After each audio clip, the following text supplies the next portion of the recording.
আসসালামু আলাইকুম। আজকে আমি আপনাদের জন্য একটি নতুন রান্না নিয়ে এসেছি। হয়তোবা আমার মতো আপনাদের কাছেও এটা নতুন লাগতে পারে। রুই মাছের ডিম। আমি এটা কখনো খাইনি।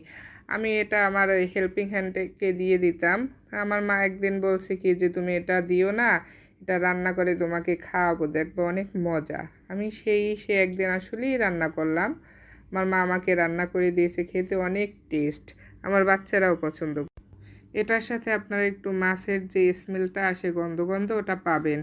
কিন্তু আমি এইটা দূর করার জন্য আমি সাথে দিয়েছি আদা রসুন জিরা বাটা এবং একটু আলু ঝুরি করে দিয়েছি। তার সাথে আমি একটা ডিম ভেঙে দিয়েছি আরও টেস্ট আসার জন্য। আর ডিমটা আপনারা ভালো করে ধুয়ে তারপর হাত দিয়ে চটকিয়ে নেবেন, চটকিয়ে গুঁড়ি করে নেবেন। আর না হয় ডিমটা যদি ফ্ল্যাট হয়ে যায় তাহলে কিন্তু আপনারা এরকম ঝুরা ঝুরা করতে পারবেন না। শেষে আপনারা ধনেপাতা দিয়ে তারপর তুলে নেবেন। দেখেন আমার ঝুরি ভাজার ফাইনাল লুক।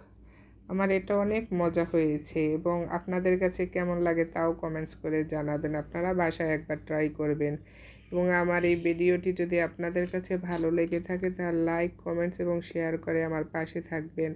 আপনার একটি লাইক, একটি কমেন্টস, একটি শেয়ার আমাকে আরও উৎসাহ বাড়িয়ে দেয়। আল্লাহ হাফেজ।